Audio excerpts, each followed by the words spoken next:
नमस्कार, स्वागत आहे तुमचं माझ्या एका नवीन व्हिडिओमध्ये। तर आज इथे मी एक नवीन अशी आणि इझी एकदम सोपी रेसिपी घेऊन आलेली आहे। पनीर पापडी असं म्हणतात। व्हिडिओ शेवटपर्यंत नक्की बघा आणि माझ्या चॅनलला सबस्क्राईब नसेल केलं तर सबस्क्राईब करा आणि बेल आयकॉनला क्लिक करायला विसरू नका। तर सर्वात आधी मी इथे उडदाचे पापड भाजून घेतलेले आहेत। छान असे भाजून घ्यायचे आणि मस्त खूप छान टेस्ट येते। पापड भाजून झाल्यानंतर ते मी साईडला थंड करायला ठेवले। त्यानंतर इथे मी 2 टेबलस्पून कॉर्नफ्लॉवर मक्याचं पीठ आणि 2 टेबलस्पून मैदा घेतलेला आहे। त्यामध्ये चवीनुसार मीठ आणि चवीनुसार लाल तिखट। तुम्ही हिरवी मिरची पण टाकू शकता, पण हे आपल्याला एक छान असं बॅटर करून घ्यायचं आहे। जास्त पातळ पण नाही आणि जास्त घट्ट पण नाही ठेवायचं।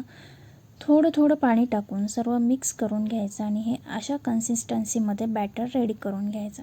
तर इथे मी एक शूट स्किप झाला माझा, तर तुम्हाला मी नंतर सांगतेच।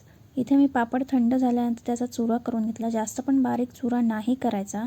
तर माझं एक मिस झालं शूट करायचं, तर ते पनीरचे काप मी आपल्या बॅटरमध्ये डीप करून त्याला पापडने क्रमकोट जे करायचं असतं ते मी इथे मिस केलं। तर अशा पद्धतीने पनीरचे काप करायचे, त्याला बॅटरमध्ये डीप करायचं आणि वरतून आपण जे पापडचा चुरा केलेला आहे त्याच्यामध्ये पापड क्रमकोट करून घ्यायचे। त्यानंतर हाय फ्लेमवरती तेल एकदम कडक होऊ द्यायचं आणि त्यामध्ये एक एक पनीरचे काप असे आपण सोडायचे आणि हे जास्त तळून नाही घ्यायचं, कारण पापड करपून जातो आणि त्याची टेस्ट खूप खराब लागते।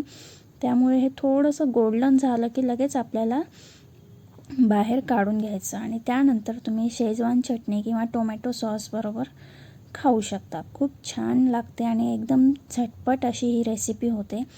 तर अशा पद्धतीने मी जास्त वेळ नाही ठेवला, अगदी 1 ते 1.5 मिनिटाच्या आतच मी बाहेर काढून घेतले आपले पनीर पापडी।